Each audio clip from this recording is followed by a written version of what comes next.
महाभारत वंश में एक समय की बात है। एक ऋषि थे जिनका नाम था मांडव्य। वो बहुत ही ज्यादा सत्यवादी और भगवान की उपासना करने वाले ऋषि थे, जो कि ब्राह्मण थे। एक बार क्या होता है कि उन ऋषि को पकड़ करके बिना किसी इल्जाम के और बिना किसी जुर्म के एक राजा ने उन्हें महाभारत वंश की सबसे बुरी और सबसे दिल दहला देने वाली सजा दी। एक ऐसी सजा जिसे सुन करके आपका भी दिल दहल जाएगा और आप भी कंफ्यूज हो जाओगे कि कोई ऐसा कैसे कर सकता है। उस ऋषि को पकड़ा गया। उस राजा ने उस ऋषि को सूली पे चढ़ा देने की सजा दी। और महाभारत वंश में सूली पे चढ़ा देने की जो सजा थी वो हमारे जैसे कॉन्स्टिट्यूशन में सूली पे चढ़ा देने वाली सजा के जैसी नहीं थी, बल्कि उसमें कुछ ऐसा होता था जिसे सुन करके आपके पैरों के नीचे की जमीन खिसक जाएगी। उन ऋषि को क्या किया गया कि उनके गुदा द्वार में, यानी जिसको हम लोग ऐस बोलते हैं, उसमें लकड़ी घुसा दिया गया। उस लकड़ी को जमीन पे गाड़ दिया गया। और यही उस समय की सूली की सजा होती थी कि उसी गुदा द्वार यानी उसी ऐस में कोई आदमी अगर गलती करता है तो लकड़ी घुसा करके, जो कि डंडा होता है, वो धरती पे गाड़ दिया जाता है। और वो डंडा का एक तरफ उस आदमी के ऐस में यानी गुदा द्वार में घुसा ही होता है, जिससे कि वो आदमी की बहुत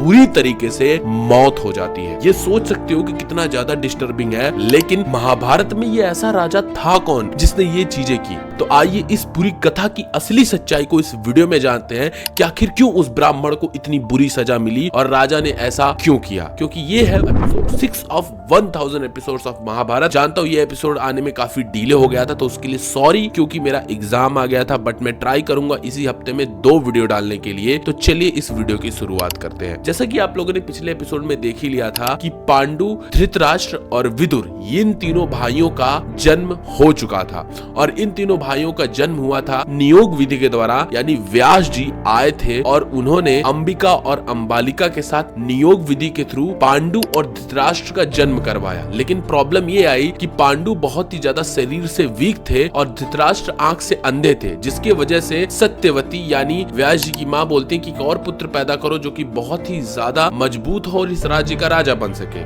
लेकिन जैसे ही तीसरी बार व्यास जी आते हैं तीसरा पुत्र पैदा करने के लिए, अंबिका जिसे वापस से नियोग विधि करनी थी, उसने एक दासी को भेज दिया व्यास जी के साथ समागम विधि करने के लिए, जिसकी वजह से उस दासी के साथ समागम विधि करने के बाद विदुर नाम के पुत्र का जन्म हुआ। उसके अंदर किसी भी तरीके के दोष नहीं प्रेजेंट थे, बट क्योंकि वो एक दासी पुत्र था परंतु वो व्यास जी का पुत्र था, इसीलिए उनको भी पांडु और धृतराष्ट्र की तरह ही प्यार दिया गया और उन्हें भी इस पूरे महाभारत वंश का एक वंशज माना गया। लेकिन मैं विदुर के बारे में इतनी सारी चीजें आपको क्यों बता रहा हूँ, क्योंकि यही विदुर थे जो पिछले जन्म में ब्राह्मण को इतनी बुरी सजा दी थी। लेकिन क्यों दी थी उसकी कहानी आगे आपको पता चलेगी। लेकिन पहले ये जान लेते हैं कि जब पांडु, धृतराष्ट्र और विदुर का जन्म हो गया, देन उसके बाद इस राज्य का हुआ क्या। क्योंकि जैसे कि हमें पता है कि भीष्म पितामह के दोनों भाइयों की मृत्यु हो गई थी और भीष्म पितामह जी शादी करने वाले थे नहीं, ना ही उनका कोई पुत्र पैदा होने वाला था, क्योंकि उन्होंने संकल्प ले लिया था, प्रतिज्ञा ले ली थी। और इसीलिए महाभारत वंश का एक टाइम पे अंत होने वाला था और इसीलिए व्यास जी को बुला करके पांडु, धृतराष्ट्र और विदुर का जन्म करवाया गया। अब इसके बाद क्या होता है कि पांडु, धृतराष्ट्र को भीष्म पितामह सारी शिक्षा देते हैं। इन तीनों लोगों को सभी के सभी धर्म, अस्त्र का ज्ञान दिया जाता है और उन्हें पराक्रमी बनाया जाता है।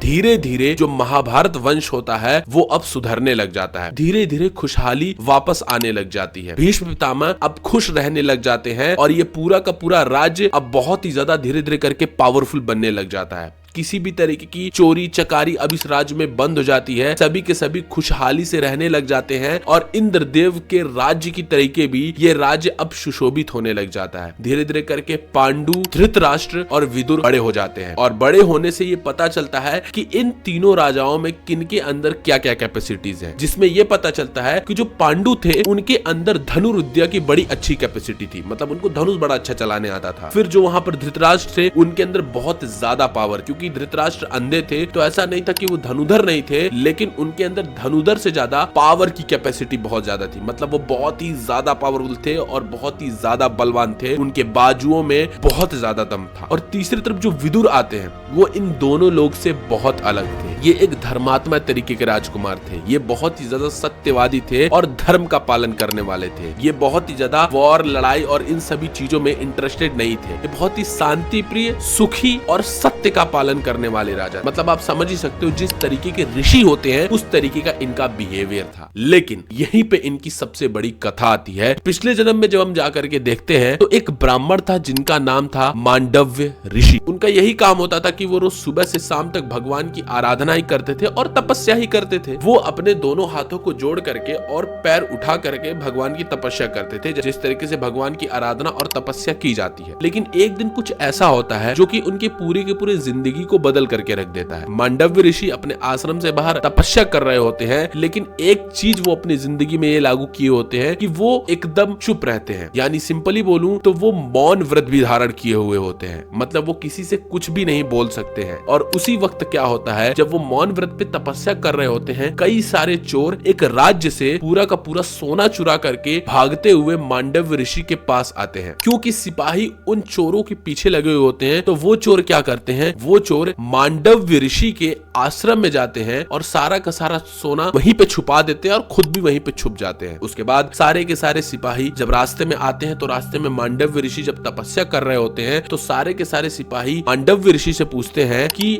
आप बताइए कि वो सारे चोर किधर गए। अब जो मांडव्य ऋषि थे वो तो शांत ही थे, वो कुछ बोल नहीं सकते थे। यानी उनकी प्रतिज्ञा थी, मौन व्रत धारण किए हुए थे, तो वो कुछ भी नहीं बोलते हैं। जिसकी वजह से ये सभी सिपाही उनसे फिर से पूछते हैं कि हे ऋषि, आप बताइए कि वो चोर किस दिशा में गए। वो फिर कुछ नहीं बोलते हैं। फिर उन सिपाहियों को बहुत ही ज्यादा मांडव्य ऋषि के ऊपर गुस्सा आ जाता है और मांडव्य ऋषि के ऊपर उन सिपाहियों को शक होता है। तो वो सिपाही क्या करते हैं, मांडव्य ऋषि के आश्रम में जाकर के उनके आश्रम की तलाशी लेने लग जाते हैं। और उसके बाद पता ही आप लोगों को क्या होता है कि उस आश्रम में वो सारे के सारे सोने, हीरे, जवाहरात निकलते हैं और वो चोर भी पकड़े जाते हैं। उन सिपाहियों को लगता है ये जो मांडव्य ऋषि हैं ये भी इन चोरों के साथ मिले हुए हैं और इन चोरों को इन्होंने ही छुपाया है। उन चोरों को पकड़ने के बाद साथ ही साथ वो सिपाही मांडव्य ऋषि को भी पकड़ लेते हैं और राज्य में राजा के सामने लेकर के जाते हैं। अब राजा जब मांडव्य ऋषि को देखता है तो वो बड़ा सोच में पड़ जाता है कि ये इतना बड़ा धर्मात्मा ऋषि ऐसा कैसे कर सकता है, इन चोरों का साथ वो कैसे दे सकता है। लेकिन फिर भी ये राजा बहुत सोचता है और सोच करके वो इन सभी चोरों को और मांडव्य ऋषि को सूली पे चढ़ाने की सजा सुना देता है। और आप लोगों को मैंने स्टार्टिंग में ही बताया कि महाभारत वंश में सूली पे चढ़ा देने की जो सजा थी वो आज की सजा से बहुत ही ज्यादा अलग थी। क्योंकि आज के सजा में यूजुअली सूली पे चढ़ाना मतलब गले में फांसी का फंदा डाल के उस कैदी को मार देना होता है। लेकिन उस वक्त सूली की सजा कुछ इस तरीके से होती थी कि जब राजा ने मांडव्य और उन सभी चोरों को सूली पे चढ़ाने की सजा सुनाई तो उनको और उन सभी चोरों को लेकर जाया गया और इन लोगों के गुदा द्वार यानी ऐस में एक लकड़ी होती थी जो कि बहुत ही ज्यादा मोटी होती थी, उसको घुसा दिया जाता और अंदर तक घुसाया जाता था जिससे कि बहुत ही ज्यादा पीड़ा हो, बहुत ही ज्यादा पेन हो। अब ये सुनने में आप लोगों को थोड़ा सा फनी लग सकता है क्योंकि हम लोग इसका बहुत जोक बनाते हैं, लेकिन आप जरा सोचिए कि कितना ज्यादा पेनफुल हो सकता था उस पॉइंट ऑफ टाइम पे। तो उस गुदा द्वार में उस लकड़ी को घुसा करके उस लकड़ी को जमीन पे गाड़ दिया जाता था। और ये आप सोच सकते कि कितना ज्यादा ब्रूटल था, कितना ज्यादा डार्क था और कितना ज्यादा डिस्टर्बिंग है ये। क्योंकि आज की सूली के सजा में तो इंसान को अगर फांसी के फंदे पे चढ़ा दिया जाता है तो इंसान 2-3 मिनट में तड़प के मर जाता है। लेकिन इस वाली सूली की सजा में इंसान के गुदा द्वार में जब उस लकड़ी को घुसा करके उस लकड़ी को जमीन पे गाड़ दिया जाता है तो इंसान उसी गुदा द्वार के द्वारा लटका रहता है। मतलब सिंपली बोलो तो उस लकड़ी पे बैठा रहता है और उसे मरने में 12 घंटे, 4 घंटे, 5 घंटे और कई बार तो 12-12, 24-24 घंटे लग जाते हैं और वो तड़प के मरता है। अब ये सजा देने के बाद उन सभी चोरों को और मांडव्य ऋषि को ये सजा मिली तो वो सभी चोर 12 घंटे के अंदर ही मर गए। ऑब्वियसली ये सजा में सभी के सभी जो नॉर्मल ह्यूमन बींग्स होते हैं अगर ये दी जाए तो महाभारत काल में जितने लोगों को भी ये सजा दी जाती थी, नॉर्मल ह्यूमन बींग्स यानी जो मनुष्य होते थे वो 12 से 13 घंटे के अंदर तड़प के मर जाते थे। लेकिन यहाँ मांडव्य ऋषि के साथ ऐसा नहीं होता है। मांडव्य ऋषि को जब सूली पर चढ़ाया गया तो वो नहीं मरते हैं। 8 घंटे बीत जाते हैं, 12 घंटे बीत जाते हैं, 24 घंटे बीत जाते हैं, 1 दिन बीत जाते हैं, 2 दिन,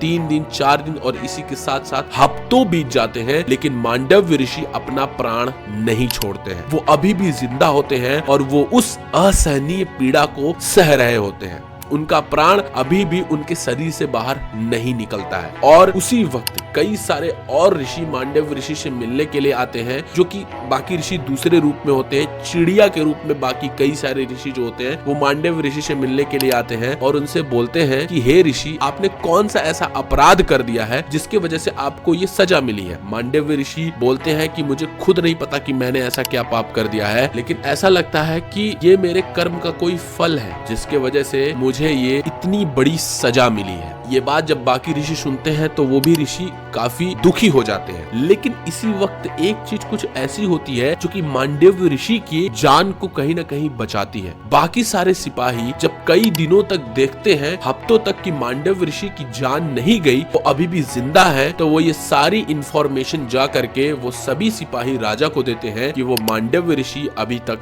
मरे नहीं। और जब वो राजा फिर से जांच करवाते हैं कि ये मांडव्य ऋषि नहीं मरे, तो उनको थोड़ा सा शक होता है, कहीं मांडव्य ऋषि को उन्होंने गलती से तो नहीं सूली पर चढ़ा दिया। और सिपाहियों को वो वापस से भेजते हैं उस नगर में जहां पर मांडव्य ऋषि का आश्रम होता है। और काफी पूछताछ के बाद पता चलता है कि असली सच्चाई क्या थी, कि वो सभी चोर मांडव्य ऋषि के आश्रम में खुद जाके छुपे थे और मांडव्य ऋषि मौन व्रत पे थे और उनको गलती से इस राजा ने सजा सुना दी। राजा बहुत ही ज्यादा शोक और दुख से भर जाता है और वो मांडव्य ऋषि के पास जाता है और उनसे कहता है कि हे ऋषि, मैंने आपको बिना किसी पाप के सजा दे दी, कृपया करके आप मुझे माफ करिए और आपको मैं अभी इस सजा से मुक्त करता हूँ। और इस चीज के लिए वो राजा क्या करता है, वो मांडव्य ऋषि को उस सूली से उतारने की अनुमति दे देता है। लेकिन यहाँ पर वो जो डंडा होता है, वो जो लकड़ी होती है जो कि गुदा द्वार में जाके जमीन पे गड़ी हुई होती है, उस लकड़ी को जब मांडव्य ऋषि के गुदा द्वार यानी ऐस से निकालने की कोशिश की जाती है तो वो लकड़ी बाहर ही नहीं निकलती। वो लकड़ी इतने अंदर तक चली गई होती है कि वो अंदर ही अंदर मांडव्य ऋषि को बहुत गहरा घाव दे रही होती है। उसके बाद जब उस लकड़ी को बहुत निकालने की कोशिश की जाती है वो नहीं निकलती और उस लकड़ी को अंत में काट दिया जाता है, जिससे कि कम से कम उस जमीन से मांडव्य ऋषि चल फिर तो पाए। उस लकड़ी को जब काट दिया जाता है तो वो राजा मांडव्य ऋषि से वापस से हाथ जोड़ के प्रार्थना करते हैं कि हे ऋषि, आप कृपया करके मुझसे खुश होइए और मुझे इस गलती की सजा के लिए माफ करिए। मांडव्य ऋषि उनको इस गलती की सजा के लिए माफ कर देते हैं, लेकिन अभी भी मांडव्य ऋषि को ये नहीं पता होता है कि उन्होंने गलती की क्या थी। और मांडव्य ऋषि उस वक्त तो उस राजा को माफ करके वहां से तो चले जाते हैं, लेकिन इस कथा का अंत यहाँ पे नहीं होता है। मांडव्य ऋषि जाते हैं तो वो अपनी साधना कर रहे होते हैं, यानी तपस्या में लीन होते हैं और खूब तपस्या करने के बाद उस लकड़ी के द्वारा उनके गुदा द्वार में जाने की वजह से असहनीय पीड़ा झेलने के बाद उन्हें फाइनली दुर्लभ लोक प्राप्त होता है। अब दुर्लभ लोक क्या होता है? जब भी कोई इंसान मरता है तो स्वर्ग लोक होता है, पाताल लोक होता है, वैसे दुर्लभ लोक भी होता है जिसमें बहुत कम लोग ही साधना करके पहुंच पाते हैं, जिसमें यूजुअली ऋषि गण ही होते हैं जो कि बहुत ज्यादा भगवान की साधना किए हुए होते हैं। लेकिन जब उन्हें दुर्लभ लोक प्राप्त होता है तो वो दुर्लभ लोक जाने से पहले वो धर्मराज के पास जाते हैं। धर्मराज मतलब यमराज के पास जाते हैं, यमलोक, क्योंकि यमराज ही होते हैं धरती पे जो भी कोई गलती करता है उसकी सजा यमराज ही तय करते हैं। तो उनको ये सजा क्यों मिली उन ऋषि को,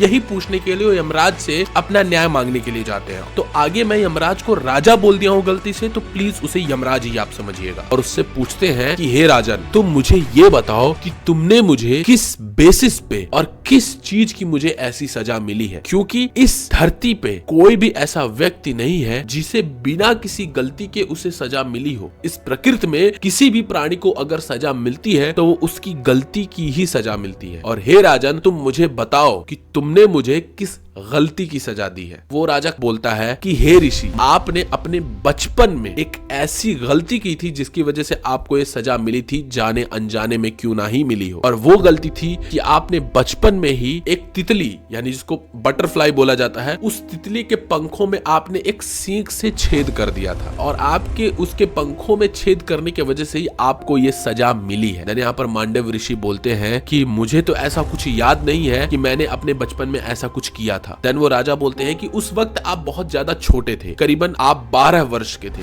देन यहाँ पर मांडव्य ऋषि बोलते हैं कि आपको इतना ज्ञान नहीं है क्या कि जब कोई भी इंसान शिशु होता है यानी 12 साल तक वो बच्चा होता है तो उसे खुद नहीं पता होता है कि वो उस अवस्था में क्या क्या कर रहा है। मतलब बालक जो कि 12 साल तक का होता है वो कोई भी गलती करे या कोई भी अच्छाई करे वो उसे खुद नहीं पता होता है कि वो क्या कर रहा है। और जो चीज मुझे खुद पता ही नहीं थी, जो गलती मैंने की, आपने उस गलती की सजा मुझे कैसे दे दी। और उसके बाद यहाँ पर मांडव्य ऋषि काफी गुस्सा हो जाते हैं और वो इसी वक्त ये तक बोल देते हैं, आज से मैं ये बोलता हूँ कि 14 वर्ष तक कोई भी शिशु, कोई भी बच्चा कुछ भी गलती करे उसकी गलती मान्य नहीं होगी, क्योंकि 14 साल तक कोई भी शिशु अपने असली होश तक नहीं आता है। वो जो भी गलती करता है वो जाने अनजाने में करता है, उसका खुद दिमाग इतना डेवलप यानी इतना विकसित नहीं हुआ होता है। और ये चीज बोलने के बाद मांडव्य ऋषि सबसे बड़ी चीज करते हैं और वो होता है इस राजा को श्राप देना। वो इस राजा को श्राप देते हुए कहते हैं कि हे राजन, मैं तुम्हें श्राप देता हूँ, तुम एक शूद्र पुत्र बनोगे। और वही राजा फिर जन्म लेते हैं विदुर के नाम से, जिनका जन्म एक दासी के कोख से होता है, जो कि ऑब्वियसली व्यास जी के द्वारा होता है। इसीलिए यहाँ पर जो विदुर थे वो एक दासी पुत्र यानी एक शूद्र पुत्र बनते हैं और इसीलिए वो पांडु और धृतराष्ट्र में सबसे सर्वोच्च होने के बावजूद भी उन्हें राजा नहीं बनाया जाता है। लेकिन इसी के साथ साथ जब पांडु, धृतराष्ट्र और विदुर जब सब बड़े हो जाते हैं तो उस वक्त धृतराष्ट्र इनमें सबसे बड़े भाई होते हैं। अब यहाँ पर भीष्म पितामह को चिंता होने लग जाती है कि धृतराष्ट्र अब बड़े हो गए हैं, अब उनका विवाह करा देना चाहिए। तो यहाँ पर भीष्म पितामह धृतराष्ट्र के लिए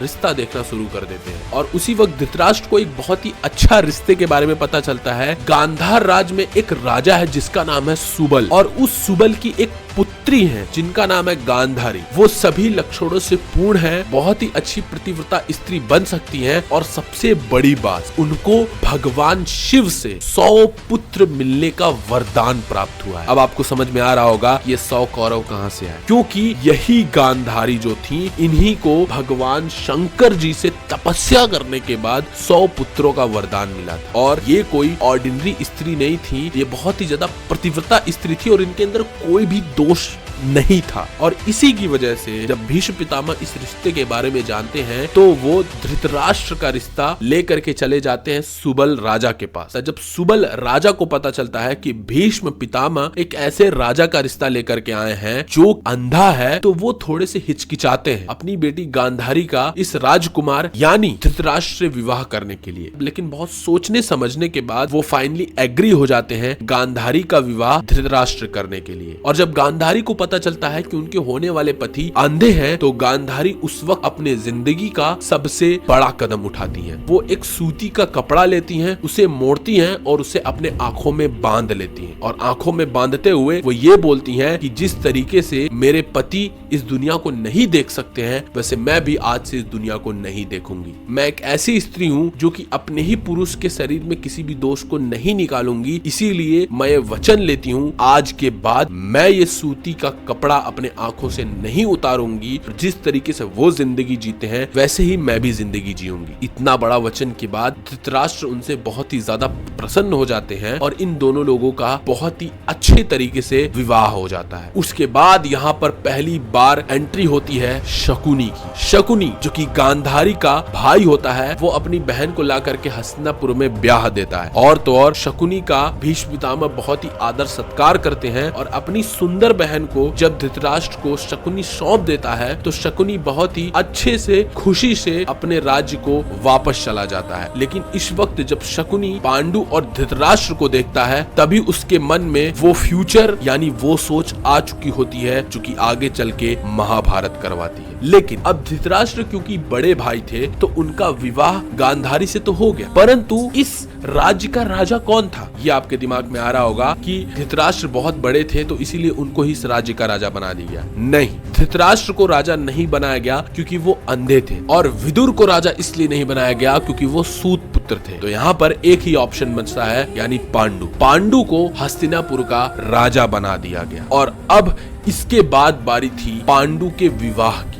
लेकिन पांडु के विवाह में जो स्त्री उनके साथ शादी करने वाली थी वो कोई मामूली स्त्री नहीं थी, क्योंकि इस वक्त जब हस्तिनापुर में पांडु के लिए उस रिश्ता खोजा जा रहा था तो वहीं दूसरी तरफ वो स्त्री जिसका विवाह पांडु से होने वाला था, उसके जिंदगी में एक अलग परीक्षा चल रही थी। एक ऐसी परीक्षा जिसमें उसकी शादी होने से पहले ही उसका एक पुत्र पैदा हो गया, और एक ऐसा पुत्र पैदा हुआ जिसे जन्म जन्मांतर तक कोई भूल नहीं सकता। ने महाभारत युद्ध में अर्जुन जैसे बड़े योद्धा को कांटे की टक्कर दी, वही योद्धा जिसके अंदर सूर्य देव का तेज था, और वो पुत्र और कोई नहीं बल्कि कर्ण था।